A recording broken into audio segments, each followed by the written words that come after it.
Welcome to our Playwell podcast. My name is Sherry Morgan and I'm the Director of Projects at Play Scotland, the national organisation for play. Today our Chief Executive Officer, Marguerite Hunter-Blair, speaks to Dr. Stephanie Chambers. Stephanie's research focuses on children and young people's health and well-being. She's particularly interested in the ways in which intergenerational programmes might bring well-being benefit to both children and older adults. I hope you enjoy their conversation. Welcome, Stephanie, to our Play Scotland podcast series. Dr. Stephanie Chambers is a senior lecturer in the Sociology of Health and Wellbeing at the University of Glasgow. And our paths crossed earlier this year when she was conducting a seminar about intergenerational approaches to tackling health and wellbeing issues for children and young people and for older people in our community. And at Play Scotland, this is something we're very interested in. We're really interested in play as a social and spatial injustice issue and how we can resolve that. And we do know from the wonderful quote from Gales Penalosa that if we can design cities that are suitable for 8-year-olds and 80-year-olds, then we design cities that are suitable for everyone to live in. And that is the aspiration for many of us. So Stephanie, welcome to the podcast series. And would you like to tell us a bit about what you're working on at the moment? Thank you, Marguerite. Thank you for having me. Yeah, we are really keen to take forward more work around sort of intergenerational connection and recognising that can span across the life course. So it can include preschool children, primary school children, high school, and we're even interested in how might we support our young people who go to university and integrating them into their local communities and connecting with older people who might have, I guess, the time and life experience to share with them.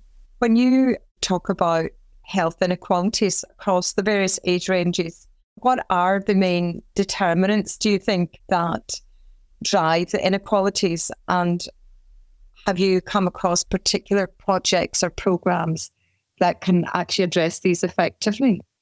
Addressing them is always the challenge.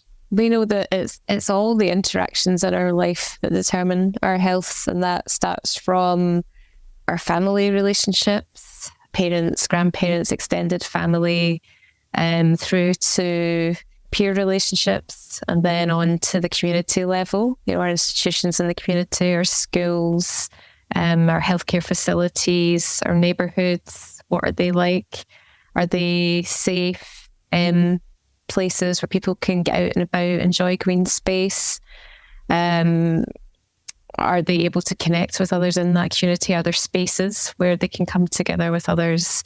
And then, of course, through to policy. And are there policies that enable us to have sufficient incomes to live the lives that we want, to make our basic needs and to meet our basic needs and to do the other things in life that make it meaningful? Is there funding available for our public services? Are there libraries that we can access, again, as spaces that we can come together?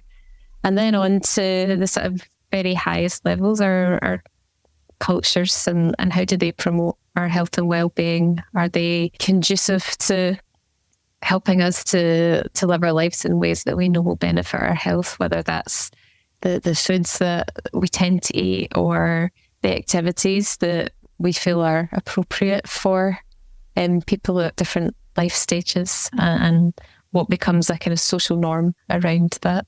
So it's all goes from those interpersonal relationships right out to the cultures, the wider cultures. Stephanie, you've covered so much there. Honestly, it's incredible because we're so interested in many aspects of that at Play Scotland. Place for us is the root of health and well-being, and you've talked about the places and spaces. And because of that, we're really interested in National Planning Framework 4, the place efficiency assessments now that are happening in communities, the use of the place standard tools across all the age ranges to see what makes good places for people to live, work, play, and grow up in. So it's all so interconnected, isn't it? And the ambition of the United Nations Convention on the Rights of the Child, now in Scots law, isn't just to provide a legal framework for children's rights, but actually to provide a framework for cultural change. And I think so much of what you were talking about there hinges on culture change, and a lot of us taking responsibility for that culture change as well, and supporting people to access maybe green spaces that are in their area, to interact more with others. But I think it is incumbent on planners and landscapers and architects to try and create the infrastructure that we can then encourage people to use. For you, what do you think the big priorities are that we could all be doing something about to address the health inequalities? There's a real need for, I guess, advocacy to push our decision makers to realise that, yes, whilst investment in, say, green spaces or local services costs money, that it's money well spent, that it's an investment, and that if these spaces are available, then they will be used and they can become a real force for good. And I think when we've seen these spaces be under threat, so for example, our libraries, you can see how passionate local communities are about keeping these spaces, and they sometimes can change the decisions that are made. But it does require, I guess, coordination and advocacy. And inevitably, there can be some fatigue around that, where you feel like communities feel like they're constantly battling to try to justify that their local communities are worthy of investment.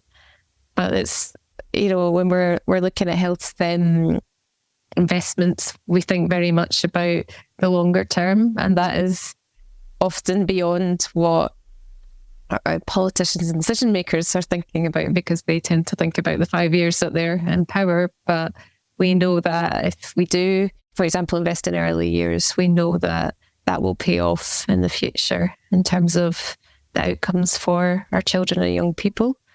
And similarly, that extends across a range of public services.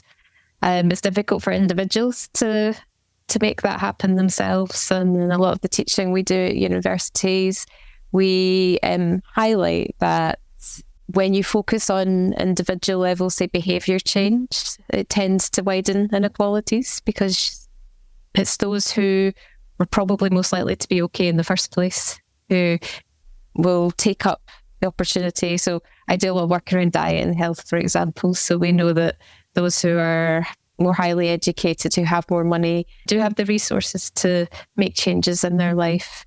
But if we just have a blanket approach, then we just widen inequalities. And that's why I think it is so important that we think across all those different levels of social determinants that I just spoke about, in terms of making changes and recognising that there needs to be kind of coordination around them too. We started to look more at this idea of systems. And, if you change one part of a social system in relation to a particular area, how does that impact on other areas, and how are they all interconnected?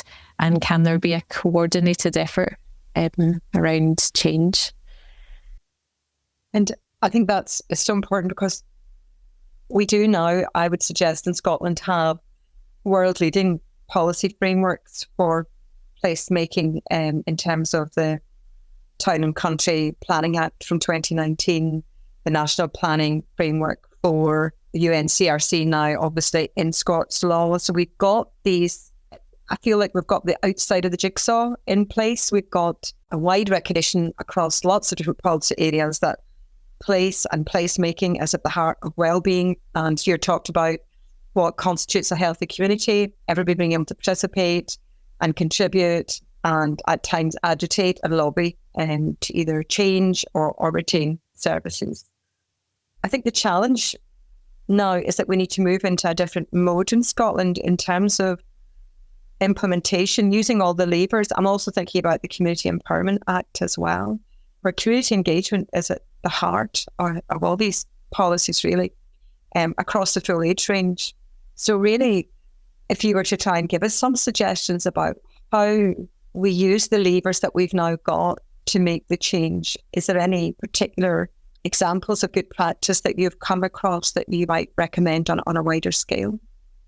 There's been a sort of move, particularly in Glasgow, to look at the different land uses and land that could be given over to communities to use in a way that would be beneficial for communities, so particularly around growing, for example.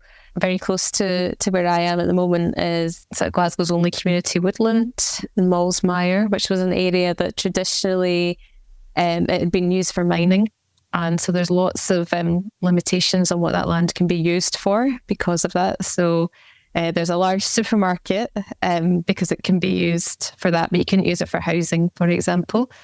So now behind the supermarket, it's been transformed into this community woodland. There's a really nice play area that's been set up, BMX track, and then paths all around the woodland. And there's activities that are held there. There's urban roots are based there, so they do a lot of growing, for example, and have community days, a community meal, for example, that I've attended before. In the autumn, like apple pressing, getting your children in to see how you can make apple juice by pressing the apples. There's storytelling that's held in the wood with an external organisation coming in. So that's an example of, I guess, land that wasn't being used really for any positive benefit to anyone. Historically polluted and has now been transformed, and it's in an area of very high deprivation as well. So it's increasing that accessibility in terms of green space for a local community that probably has not benefited in terms of investment and services in the past. Such a good example. And it actually reminds me of the Children's Wood in Glasgow as well, which is near Maryhill. And again, a big campaign to save that. And I think that became a community asset transfer in Glasgow. Many schools, over 20 schools using it, teacher training going on, but the community having raised beds, beekeeping, and children and young people involved in all of that, but also a space to climb a tree and literally hang out the tree if they want to. So yes, I think it is making use of these spaces that have been lying vacant. And as you say, maybe that site's not suitable for housing, but the Children's Wood site was. So you're trying to have local authorities look at balancing the benefits to the community, intergenerational community use, against maybe the economic balance of using the land for something else. That's a really nice example to use, because it is that idea that everyone in the community can benefit, because if you think you're only providing something for one section of the community, it can alienate others, the other age ranges. And as you were saying, when you start with early years, that's really good because it can make a big difference. And that research I've seen suggests that parents who tend to go out and about and use green and open spaces tend to have children who do the same. So we're really trying to encourage everyone to do this, and I think that's a holistic approach. As you say, you can look at the different systems, but maybe just starting with families and extended families and carers and things like that, and then different cultures within our communities too. So we're always trying to incorporate and allow other cultures to have their own space and do their own thing in their own way. It is quite a challenge. And I suppose Glasgow has got, as you say, multiple deprivation as well, and very severe pockets of that. Talking about children and young people, maybe then in particular, are there things that we can do you think that you've discovered in your research or working with your students that we should maybe be paying particular attention to? I mean, obviously post-COVID, there's lots of concern around children's social and emotional well-being, their mental health. We know that the waiting lists for child and adolescent mental health services are astronomical, and now really it's limited to those children who are in danger of, harming themselves. And that is very worrying that so many children are needing support. We see that extending through to our university students as well. You have that going on within a cost of living crisis also. So these are the challenges that our children and young people and then their families are facing. And, there's certainly some work that we're involved in around how schools can support health and well-being. We're very aware of the wider context for schools, where they are also facing funding limits and are trying to do so much. But these are spaces where children spend so much time, they're being seen often. So what programmes can be brought in there, or how can how can we think of the best way that limited resources can be used? So, for example, I'm part of the SHINE network, which is a school health and wellbeing research network, and it's got more than a quarter of the schools in Scotland are part of that network. And we have a mental health survey that schools can get their pupils to complete, and we then support them to analyse the data through and give them a report so that they can pinpoint what are the areas where they need to focus more work. So that could be around body image, for example, or it could be around social isolation, and then can respond to that in terms of their planning. In terms of sort of beyond the school, we have to think about other spaces that can support our young people. We know that in libraries, they run a range of different clubs or programs for young people to go to, whether it's coding or Lego, responding to what young people nowadays are interested in. But of course, youth services, they're under threat and really struggling. So what is there available for our teenagers? And I think that's something that is a real challenge. And we know that from speaking with teachers and the other studies that we look at, how challenging it is in terms of trying to manage young people's digital lives and making sure that doesn't have a negative impact on them, and recognising that there can be lots of benefits. For people that are very isolated, sometimes they can really find friendship online in a way that they perhaps can in a local area, but also aware of, when issues from school continue on into the whole environment, because they never get a break from what's going on through social media or messaging, and that's a real challenge. So it can also impact not only on just social well-being, it also impacts on our young people's sleep, and we know how detrimental that then is in terms of them trying to go to school in the morning and focus.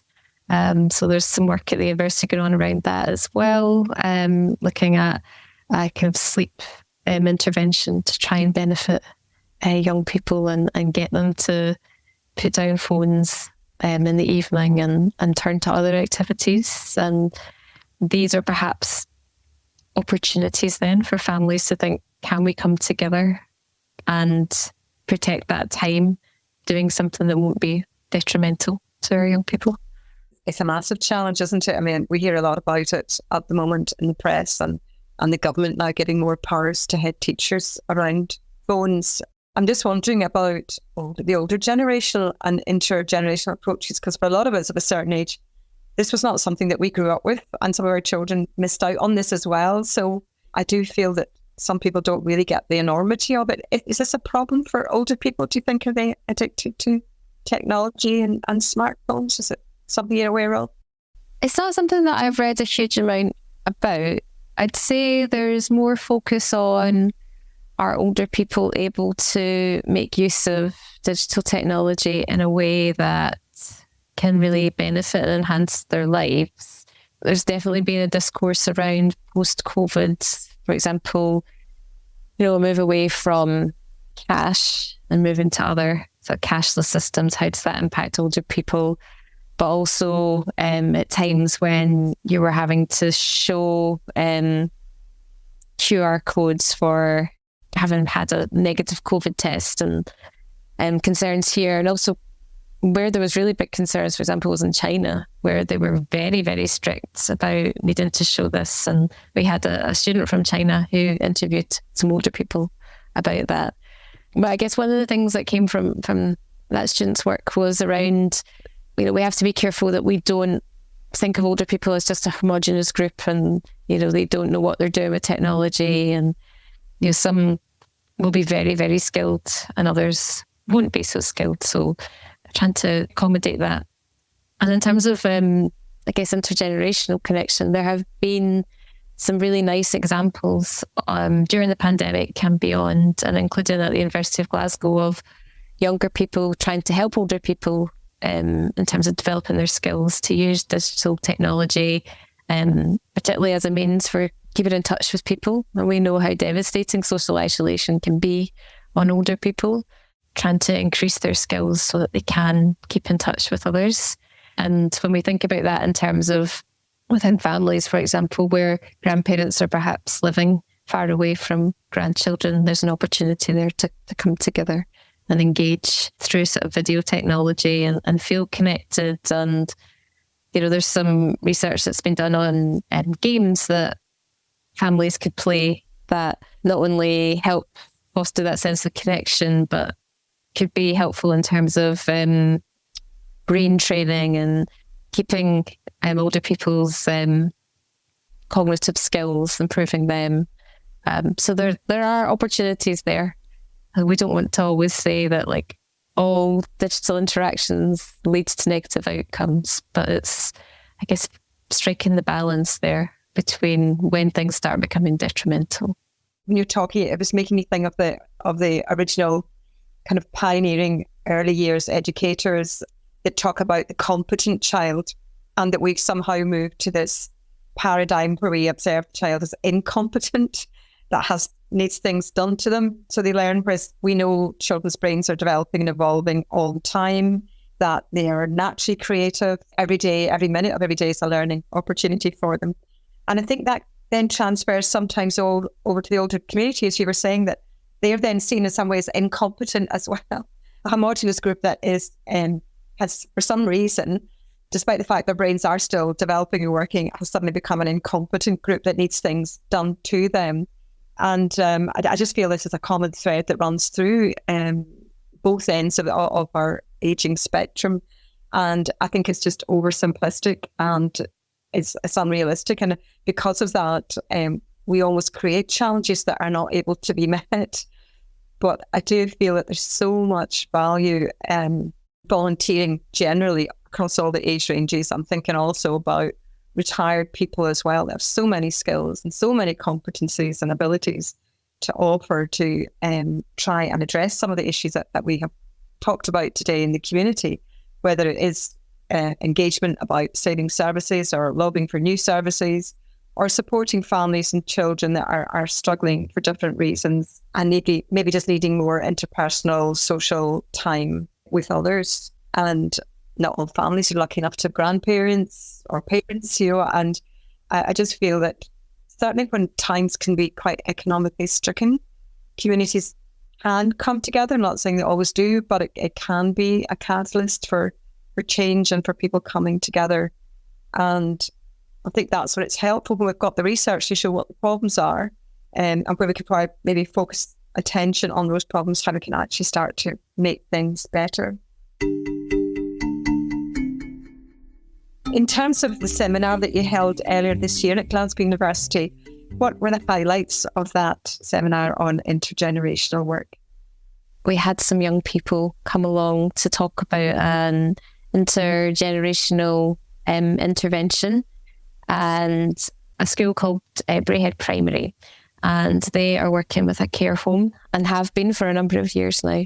And as part of that partnership, children from the primary school go along to the care home and build relationships with the residents there. It starts out from letter writing and then progresses on to visits. And very much the ethos of that is it's not like a one-off, is it? It is about building connection over time. So 2 young people from the school came and spoke about their experiences of that, as well as representatives from the care home. So they were the absolute highlights.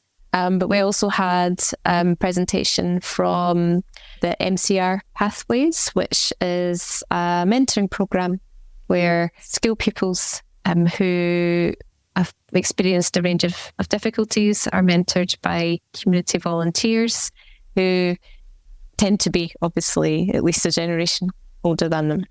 And then finally, our final example of sort of good intergenerational practice was from the Wellington Church, which is a church that is located very close to the university campus.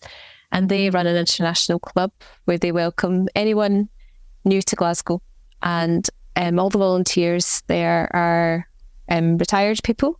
One of their activities is once a week. The volunteers are waiting in the cafe area and people new to Glasgow can come along and have an opportunity to sit and chat with someone. And whilst there's a kind of focus on helping people develop their language skills, it's really more about building confidence and sort of being incredibly patient with people and giving them just the time to express themselves. There's cultural exchange that goes on where volunteers talk a bit about life in Scotland, and the attendees talk about life in their own countries. And we're doing some sort of evaluation of that at the moment, and some of the things that are coming up are about feeling connected to an older generation and young people that attend there, reflecting on the relationships they have at home with their own family members, and how this is a chance to speak with older people here in Scotland. And there have been, sometimes there are attendees who go on to start their own families, and a surrogate grandparent connection is made with the volunteers at the club, who then help support that family when they don't have their own family close by. And we know how difficult those early months are with a newborn. So these are some of the examples that we gave on that day. What we really wanted to do at the workshop as well, though, was try to identify ways that non-academic organisations can work with us as academics, because we are very aware that lots of what we do can be inaccessible, or the way we communicate can be inaccessible. So I guess, how can we get better at that? How can we help non-academic organisations in terms of whether it's around evaluation or whether it's around providing information about good practice in an area? We have lots of dissertation students over the summer. Could one of them come and work with an organisation to do some evaluation work, for example? So we were talking about those opportunities. We also talked a bit about assets in our communities that are required to really facilitate intergenerational connections, and where that can take place. So it was a really great day, and I think one of the main bits of feedback was around having the chance to network, and for different organisations that perhaps don't always think of what they do as being intergenerational, but recognising that and thinking, how can we build on that aspect of what we do perhaps a bit more explicitly?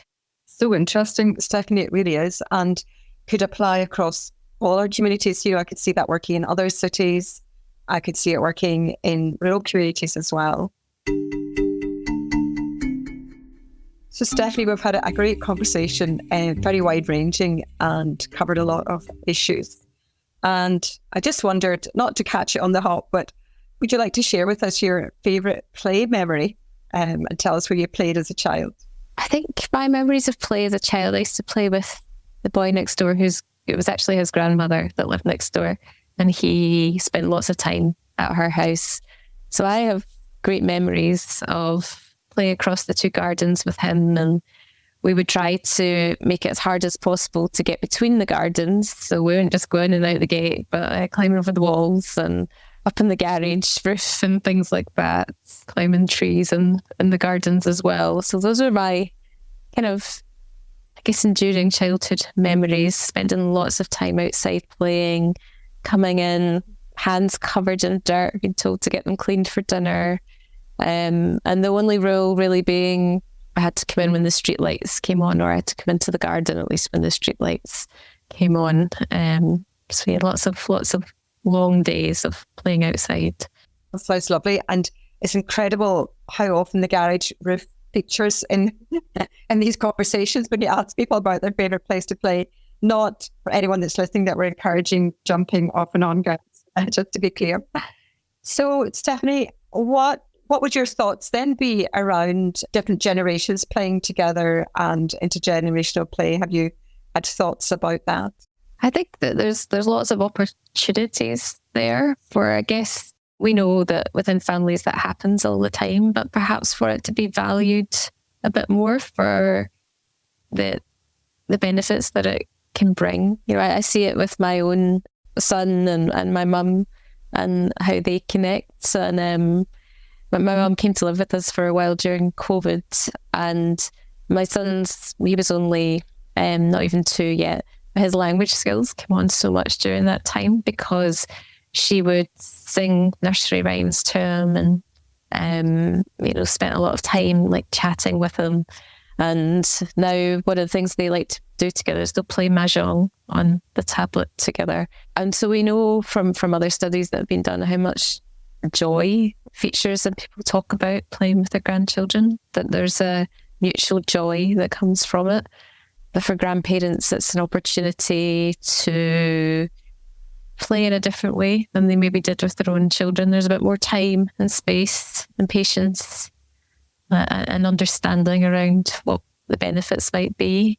And given now that people are living longer and most people are able to have a period of retirement, that recognising that, that is an opportunity and we need to, I guess, foster it.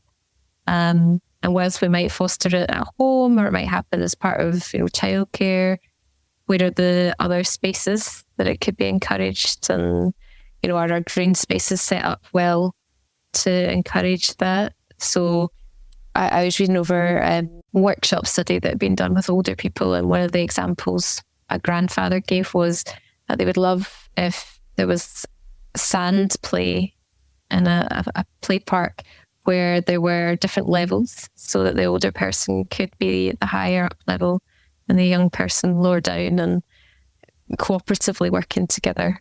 Having that mindset a bit more as well. Like, yeah, we build play spaces for our young people, but they don't tend to come just on their own. So who are they coming with, and are these spaces set up well to facilitate that intergenerational connection? That it is so true. And it reminds me of one of the island communities. The local GP had set up a playground, campaign to set up a playground, because of course there was this assumption that had beautiful beaches, lovely wilderness for people to play, children to play. Anyway, she campaigned to have a playground, and the council took on the maintenance of it. So after a while they wanted to develop it, and they were carrying out a survey. So they had little boxes in the playground and left the surveys in there. And the first question was, what age are you? And because obviously we're trying to think of who was using it and how to design the equipment and what equipment to provide. And the average age of the person using the playground turned out to be 64. That was obviously because of who was bringing the children to the playground. So, and it just shows what you're talking about there as well. It's who's coming as the children. Are we encouraging that? And are we catering then for people? Are we even providing just something simple like a chair for them or a bench to sit on? Or are we providing something that they, I love these white slides that you get nowadays where you can actually go up them and not get stuck at the top with your head. So it's so true what you say. Well, it's been an absolute pleasure to speak to you today, Stephanie, and hear the work that you're doing and the work that your students are involved in. And just want to thank you very much for doing the Play Scotland podcast. Thank you. Thank you, Marguerite. Thank you for joining us on this podcast. To find out more about intergenerational research, see the episode information. Don't forget to subscribe to this podcast on your preferred app. To find out more about Play Scotland, please follow us on X @PlayScotland and visit our website at playscotland.org.